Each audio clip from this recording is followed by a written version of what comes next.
Hi friends, வணக்கம். எல்லாரும் எப்படி இருக்கிறீங்க? பக்ரீத் வந்தாலே ரெண்டு விஷயம் ஞாபகத்துக்கு வரும். ஒன்று ஆடு, இன்னொன்று பிரியாணி. ஆடு வாங்குறதுக்காக நம்ம இப்போ எங்கே வந்திருக்கோம்னு பார்த்தீங்கன்னா ரெட்டேரி ஆட்டு சந்தைக்கு தாங்க வந்திருக்கிறோம். இன்னும் 2 டேஸில் பக்ரீத் வரதுனால இவங்க மிட் நைட்டு கூட சேல்ஸ் பண்ணிக்கிட்டு இருக்கிறாங்க. இவங்கள்ட்ட கம்மி பட்ஜெட்டு அப்படிங்கிறது இல்லவே இல்லை. ஸ்டார்டிங்கே உங்களுக்கு 15K இருந்து தான் ஆடு ஸ்டார்ட் ஆகுது. அப் டு 50 kgs வரை உங்களுக்கு ஆடுங்கள்லாம் அவைலபிளாக இருக்குதுங்க. 1 lakh வரை ஆடு வச்சிருக்கிறாங்கங்க. இந்த ஆடு பார்க்குறதுக்கு ரொம்பவே துருதுருன்னு சூப்பராக இருந்ததுங்க. நெல்லூர் ஜுடுப்பி பிரீடுங்க. ப்ரைஸ் 35 சொல்லி 29,000க்கு ஃபினிஷ் பண்ணி அந்த ஆடை வாங்கிட்டாங்க. எங்கள் மாமா பேரம் பேசி வாங்கி அதை கூட்டிகிட்டே போயிட்டாங்க. வாங்க நம்ம வாங்கின ஆடை இப்போ பார்க்கலாம்.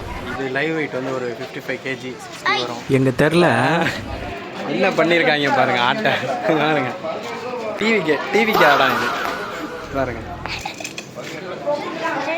ஏன்னா பாருங்க, ஆடுக்கு டிவிக்கு கொடியை கட்டி விட்ருக்காங்க.